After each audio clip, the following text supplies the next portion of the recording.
अस्सलाम वालेकुम everyone, this is me नवाज़िश और आज हम बात करेंगे ऑडियंस के बारे में। गाइस, जिस तरह से हमने गूगल एड्स के बारे में बात की थी, उसका जो कोर एलिमेंट था वो उसके कीवर्ड्स थे। कीवर्ड्स की बेस के ऊपर बेसिकली गूगल एड्स काम करता है और मेटा एड्स बेसिकली आपकी ऑडियंस के ऊपर काम करता है। अगर तो आप ऑडियंस बनाना सीख जाते हैं, तो आपकी कैंपेन को कोई नहीं रोक सकता कि वो अच्छा परफॉर्म ना करे। दुनिया में कोई ऐसी पावर नहीं है जो कि अच्छी ऑडियंस के बावजूद भी परफॉर्म ना करे। तो गाइस, करना ये है आपने कि आज के लेक्चर को बड़े ध्यान से सुनना है कि कैसे ऑडियंस क्रिएट की जाती है, किन-किन चीज़ों का ख्याल रखा जाता है, लोकेशन की क्या सेटिंग्स होती हैं, उसमें इंटरेस्ट को कैसे टारगेट किया जाता है, बिहेवियर को कैसे टारगेट किया जाता है, टाइटल्स को कैसे टारगेट किया जाता है, वो लोग कहाँ पे मौजूद हैं जिनको आप अपना ऐड दिखाना चाहते हैं या आप चीज़ें कैसे कैलकुलेट करते हैं। तो आज की क्लास बहुत इंपॉर्टेंट है, थोड़ी-सी लंबी क्लास होगी बाकी क्लासेस के मुकाबले में, लेकिन बहुत इंपॉर्टेंट है। आप ये आज सीख लें और अपनी तमाम कैंपेन्स को बेहतरीन ऑप्टिमाइज़ेशन के साथ चलाएँ। तो गाइस, ज़्यादा टाइम वेस्ट नहीं करेंगे, let's jump into my screen. हमने बात की थी बजटिंग एंड शेड्यूलिंग की। शेड्यूलिंग के बाद अब हमारे पास जो एड सेट लेवल पे सेटिंग आ रही है, most important setting is called audience control, ठीक है? और अब गाइस, आपने इस चीज़ को समझना है कि ये जो ऑडियंस कंट्रोल है, इसके आई बटन के ऊपर अगर मैं कर्सर लेके जाता हूँ, तो वो कहता है कि it should reflect strict business limits, ठीक है? अब ये बेसिकली कुछ आपको ना टाइम टू टाइम चीज़ें गाइड भी करता रहता है, ठीक है? अगर आपको स्ट्रिक्ट क्राइटेरिया रखना है, तो आप इसके लर्न मोड पे जाएँ और वहाँ पे कुछ चीज़ें आप पढ़ लेंगे। बहरहाल, आज का टॉपिक हमारा ये नहीं है। आज हमने बात करनी है कि आप कैसे कैम्पेन्स को रन करते हैं, ठीक है? अब ये आपको एक टॉगल बटन नज़र आ रहा है, ये सबको नज़र नहीं आएगा, तो जिसको अगर नज़र आता है, तो उसका मतलब ये है कि you can set audience control for this ad account to apply to all campaigns. यानी कि जो मैं ऑडियंस की सेटिंग इस वक़्त कर दूँगा यहाँ पे जाके set audience control for all campaigns, तो वो हर कैम्पेन पे लग जाएँगी, लेकिन मुझे ऐसा नहीं चाहिए, ठीक है? मैं क्या चाहता हूँ, मैं हर कैम्पेन को डिफरेंटली ट्रीट करना चाहता हूँ। इस एड अकाउंट के अंदर अगर 100 कैम्पेन्स मैं कर रहा हूँ, तो 100 की 100 डिफरेंट होंगी, तो why should I implement one setting to rest of the campaigns, ठीक है? तो ऐसा नहीं होना चाहिए। अब उसके बाद देखें, ये सेव यूज्ड ऑडियंस, इसको भी हम डिस्कस कर लेते हैं कि क्या होता है। नॉर्मली देखिए, आपके पास ऑडियंस की जब बात आती है, तो आपको लोकेशन की बात कर देते हैं सबसे पहले, ठीक है? कि आपकी लोकेशन क्या है। यहाँ एडिट पे मैं जाता हूँ, तो आप सबको पता है, ठीक है? ज़्यादा डिटेल में अब मैं इसमें क्या ही बात करूँ, ठीक है? सर्च लोकेशन अगर मैं पाकिस्तान कह रहा हूँ, पाकिस्तान से मैं इस्लामाबाद लिख देता हूँ, ठीक है? तो आपको पता चल जाएगा, ठीक है? ये इस्लामाबाद, ठीक है? अब ये देखें, इस्लामाबाद यहाँ से आ गया। मैं कोई और सिटी लिखता हूँ, फॉर एग्ज़ाम्पल लाहौर लिख देता हूँ, तो लाहौर की आपको ऑप्शंस आने लग जाएँगी, ठीक है? मैं इसको यहाँ से टिक भी कर सकता हूँ, ठीक है? और उसके बाद मैं यहाँ से रावलपिंडी फॉर एग्ज़ाम्पल मैंने ऐड कर दिया और ये मैं रावलपिंडी को ऐड कर देता हूँ, ठीक है? अब मुझे जो नहीं चाहिए, ठीक है, मैं उसको यहाँ से क्रॉस भी कर दूँगा। एक चीज़ इम्पोर्टेंट है कि आप इससे इसका रेडियस सेलेक्ट कर लेते हैं, ठीक है? आप यहाँ से 25 माइल्स बाय डिफ़ॉल्ट आ जाती है, लेकिन आप 50 तक कहीं पे भी जा सकते हो, ठीक है? यहाँ से आप इस रेडियो बटन को ड्रैग कर सकते हो, लिमिट आप एनहांस और डिक्रीज़ भी कर सकते हो, या आप मैनुअली जाके यहाँ पे जाके आप मैनुअली लिख सकते हैं, ठीक है? कि मुझे 35 किलोमीटर्स का माइल्स का रेडियस चाहिए। तो आप यहाँ से कर लेंगे, ठीक है? If you don't need this location you can remove it. और आप ज़्यादा बेहतर तरीके से काम करना चाहते हैं, तो आप नॉर्मली यहाँ से भी देख सकते हैं कि मैं किन जगहों को टारगेट कर रहा हूँ, ठीक है? तो ये तो हो गई आपकी एक ऐसी चीज़ जहाँ पे आप सिटीज़ को कर सकते हैं, ठीक है? अब ये थोड़ी-सी इसके अंदर प्रॉब्लम ये है कि ये इसने मुझे यूएस दे दिया, तो मैं यहाँ से यूएस को ख़त्म कर देता हूँ, ठीक है? और मैं वापस चला जाता हूँ पाकिस्तान, ठीक है? पाकिस्तान में फ़र्दर चीज़ों को भी मैं सेलेक्ट कर सकता हूँ, ठीक है? और वहाँ से करने के बाद फिर छोटी-छोटी लोकेशंस को हम मैनुअली भी टारगेट कर सकते हैं, जैसे अभी मैंने आपको बताया था, ठीक है?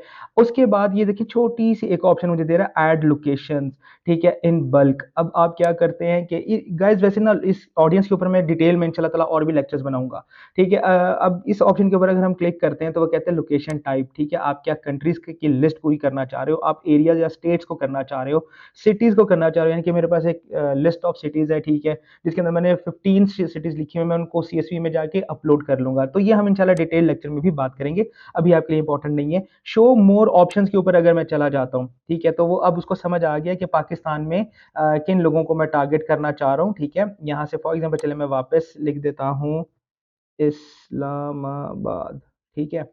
और इस्लामाबाद के बाद मैं चला जाता हूँ। अब ये देखें, अब आपको यहाँ पे नज़र आ रहा होगा, ये इस्लामाबाद मैंने फुल कर दिया है यहाँ तक, ठीक है? और ऊपर कंट्री पाकिस्तान ही आ रहा है, तो this is pretty much fine. और उसके बाद अब मैं क्या करने के लिए जा रहा हूँ, ये देखें, ये अब आपको बताता रहेगा कि आप आपकी कैंपेन कैसे चलेगी, लेकिन आपको पता है कि आपको कौन से सिटीज़ आपके ऑलरेडी हैं, ठीक है? आप उनको टारगेट करें। उसके बाद यहाँ से ऐज आ गई, अब ऐज आपकी मिनिमम क्या हो सकती है, ठीक है? फॉर एग्ज़ाम्पल मैं 25 रख देता हूँ, मिनिमम ऐज जो मेरी टारगेट ऑडियंस की है, ठीक है? इस्लामाबाद में बसने वाले लोग जिनकी ऐज 25 है, वो मेरी टारगेट ऑडियंस बनने अब जा रही है, ठीक है? अब यहाँ से मैं क्या करूँगा, अब मैं यहाँ से लैंग्वेजेज़ को भी सिलेक्ट कर सकता हूँ और लैंग्वेजेज़ में आप यहाँ से डाल दें कि जी उर्दू बोलने वाले लोग जो होंगे, मैं उनको टारगेट कर रहा हूँ या जो भी लैंग्वेज आपकी जा रही है। एडवांटेज ऑडियंस अभी हमारा टारगेट नहीं है, अभी हमारा टॉपिक नहीं है। वैसे मैं बता देता हूँ, जब एक अकाउंट के अंदर कैंपेन्स लगती चली जाती हैं, तो वो मशीन लर्निंग से, ऑटोमेशन से खुद भी सीख जाते हैं एल्गोरिदम्स कि आपकी ये ऑडियंस बन सकती है, तो क्या मैं वो अप्लाई कर दूँ? लेकिन अभी हमारा ऐड अकाउंट नया है, अभी हमें ये वाली गलती नहीं करनी, ठीक है? उसके बाद मैं इसको जाऊँगा यहाँ से सेव कर दूँगा, तो मेरी ऑडियंस सेव हो जाएगी, ठीक है? चलिए मैं करके भी देख लेता हूँ कि मैं यहाँ से जाता हूँ सेव ऑडियंस और मैं इसको नाम दे देता हूँ टेस्ट ऑडियंस 1, ठीक है? और आप लोग इसको आसानी से काम कर लेंगे, ठीक है? ये मैंने टेस्ट ऑडियंस कर दिया और ये सेव हो गई। अब ये सेव ऑडियंस के अंदर मेरे पास एक चीज़ आ जाएगी, ठीक है? ये देखिए, अब मैं यूज़ सेव ऑडियंसेस करूँगा तो यहाँ पे आपकी तमाम जो ऑडियंसेस होंगे वो यहाँ पे लिस्ट हो जाएंगी, ठीक है? इसको भी हम पब्लिश करेंगे तो यहाँ पे ये आने लग जाएगी, ठीक है? अब उसके बाद मैं आपसे बात करता हूँ कि यार ये चीज़ें तो चलिए ठीक है, हमने कर ली हैं, लेकिन अगर मैं आपसे बात करूँ कि और क्या-क्या ऑप्शन इसके अंदर हो सकती हैं। अब इसको मैं यहाँ से कर देता हूँ क्लोज़, ठीक है? अब ये देखिए पॉप हो गई, आपकी टेस्ट ऑडियंस पहले नहीं आ रही थी, ठीक है? अब मैं इसके ऊपर चला जाता हूँ और मैं देखता हूँ कि क्रिएट न्यू ऑडियंस मैं कर लेता हूँ, ठीक है? अब क्रिएट न्यू ऑडियंस में मैं गया हूँ तो देखिए तमाम वही चीज़ें मुझे दोबारा से मिलने लग गई हैं। अब काम की बात क्या है? काम की बात ये है, इसके अंदर जो एक इम्पोर्टेंट पॉइंट है वो क्या, switch to original audience options. ये फेसबुक की पुरानी आपको ऑडियंस सिलेक्शन के ऊपर लेके जा रहा है, जो कि मेन चीज़ है। अभी तो इसने बड़ी आसानी से 2-4 इंटरेस्ट की तो ख़ैर बात ही नहीं की इसने, अभी आपसे लोकेशन की बात की, ऐज की बात की और थोड़ी-सी लैंग्वेज की इसने ऑप्शंस दी हैं। लेकिन अगर मैं switch to original audience option चला जाता हूँ, ठीक है? और यहाँ पे क्लिक करने के बाद मैं आता हूँ, तो अब आपको थोड़े से बेहतर कंट्रोल्स मिलने लग जाएँगे, ठीक है?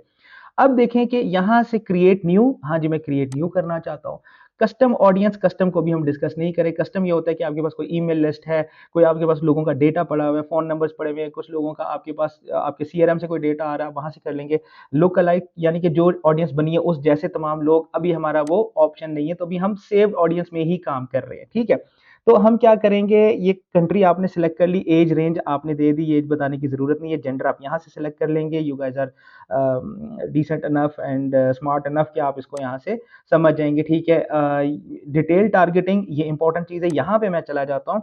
अब ये देखें वो आपसे क्या कर रहा है, add demographics, interest and behaviour. For example हमारी ऑडियंस जो है, ठीक है? वो हमारी प्रोडक्ट है, फॉर एग्ज़ाम्पल हम वुमेन अपैरल या वुमेन गारमेंट्स का हमारा काम है, हमारी बुटीक है। तो यहाँ पे क्या अब इंटरेस्ट होंगे लोगों के, ठीक है? अब उनके फैशन में इंटरेस्ट होगा, ठीक है?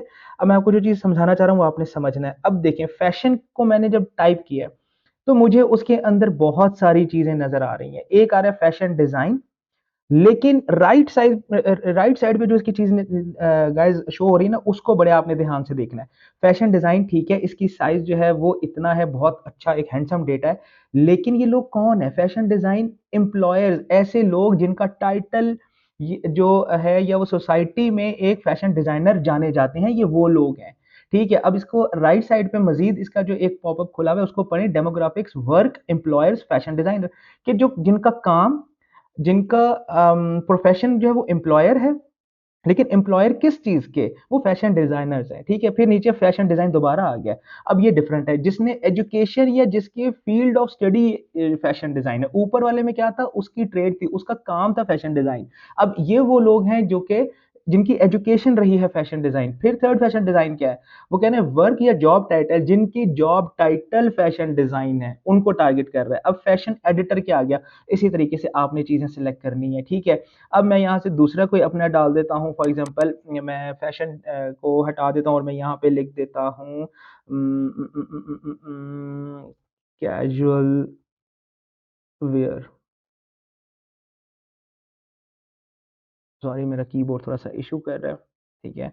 ये नहीं दे रहा, अब मैं यहाँ पे लिख देता हूँ कोई और अगर मुझे कुछ इस तरह का कोई कीवर्ड नज़र आ जाए या कुछ भी चलें, मैं ड्रेस लिख देता हूँ और उससे मुझे कुछ चीज़ें मिल गई। अब वो लोग जिनका ड्रेस में इंटरेस्ट है, ठीक है? पहले एम्प्लॉयर था पिछली एग्ज़ाम्पल में, इसमें इंटरेस्ट यानी कि वो लोग जो कि ड्रेस में इंटरेस्टेड हैं। नीचे ड्रेस बाम क्या है? उसमें वो एम्प्लॉयर्स है, फिर इंटरेस्ट है, तो आपको ये देखना है कि आपके लोग कहाँ पे मौजूद हैं, आपके कौन से लोग हैं, आपकी ऑडियंस क्या है, क्या उनको इंटरेस्ट के थ्रू टारगेट करना है, क्या उनको जॉब टाइटल के लिहाज से टारगेट करना है, क्या आपने उनको उनकी एम्प्लॉयमेंट के हिसाब से टारगेट करना है, ठीक है? फैशन डिज़ाइन अगर आ गया फॉर एग्जांपल यहाँ पे आपने लिख दिया जी ड्रेस और आपने बस पहले वाले को जाके क्लिक कर दिया और बाकियों को छोड़ दिया, तो आपको कैसे पता चलेगा कि ये इंटरेस्ट टारगेट कर रहे हैं या जॉब टाइटल को टारगेट कर रहे हैं? अब देखिए मैं आपको डिफरेंस बता देता हूँ। हमारी प्रोडक्ट जो है वो लेडीज़ गारमेंट्स नहीं है, लेकिन हम एक लेडीज़ आप ये समझ लें कि जो गारमेंट्स तैयार करते हैं, हमारे पास उसका एक अच्छा इक्विपमेंट है। हमने फैक्ट्री लगा ली जिसमें लेडीज़ अपैरल को हम रेडी करते हैं, तो उसका ताल्लुक आपको वो लोग नहीं होंगे जो कि आपके लेडीज़ ड्रेस में इंटरेस्ट रखते हैं, वो आपकी टारगेट ऑडियंस नहीं होगी। अब आपकी टारगेट ऑडियंस वो लोग होंगे जो कि ड्रेस डिज़ाइनर हैं, जिनके वर्क में है, जिनकी एम्प्लॉयमेंट में है, जिसकी फील्ड ऑफ स्टडी है, वो ज़रूरी नहीं है अब आपके लिए। अब आपके लिए ये ज़रूरी है कि जिस बंदे ने जो बंदा ये काम कर रहा है, तो अब आप इंटरेस्ट वाले को छोड़ देंगे और एम्प्लॉय वाले को ले जाएँगे क्योंकि आपकी टारगेट ऑडियंस डिफरेंट हो गई है। तो ये मेरे बताने से बेहतर आपको खुद पता होना चाहिए कि आपकी ऑडियंस क्या है, ठीक है? जो भी आपकी ऑडियंस बनेगी, ठीक है? चलें फॉर एग्ज़ाम्पल मैं यहाँ से कि ये सेलेक्ट कर देता हूँ, शर्ट ले जाता हूँ, फिर मैं क्लोथिंग ले जाता हूँ। अब ये देखें ये रेलेवेंस इसकी ओपन होती जाएगी। अब आप इसके अंदर घुसते चले जाएँगे और ये आपको घुमाता चला जाएगा। ये मेन चीज़ है, ठीक है? ये देखते जाएँ, ये आप इसकी साइज़ की बात कर रहे हैं, ठीक है? अब नीचे साइज़ भी लिखा आने लग जाएगा सबका, लेकिन रेलेवेंस को आप साथ-साथ देखते रहें, ठीक है? कि स्कर्ट है, अब मैं साइज़ पे वापस जाता हूँ, तो ये अब स्कर्ट को उसने नीचे कर दिया क्योंकि वो ज़्यादा ऑडियंस वालों को पहले लेके आ रहा है, ठीक है? तो रेलेवेंस को आपने ऑन रखना है। साइज़ मैटर नहीं करता, लेकिन रेलेवेंस बहुत मैटर करती है, ठीक है? तो यहाँ से आप चीज़ें अपनी उठाते जाएँ, जो भी चीज़ें आपको समझ आती जाएँगी। तो चलें रैंडमली अभी मैंने एक रैंडम सी एक ऑडियंस बनाई है, ठीक है? और सेव ऑडियंस में इसको कर देता हूँ, तो ये दोबारा से एक मेरे पास आ जाएगी फैशन से रिलेटेड ऑडियंस, ठीक है? मैं इसको नाम दे देता हूँ fashion and I save it. तो अब ये देखिए कि आपके पास जो ऑडियंस आ रही होगी, ये उसके अंदर आपको नज़र आने लग जाएगी। अगर मैं यहाँ से वापस सेव ऑडियंस पे जाता हूँ, ठीक है? और थोड़ी देर में इसको ये पॉपअप करेगी इंशाल्लाह। हाँ जी, देखिए दोनों आ गए, फैशन भी आ गई, टेस्ट ऑडियंस भी आ गई है।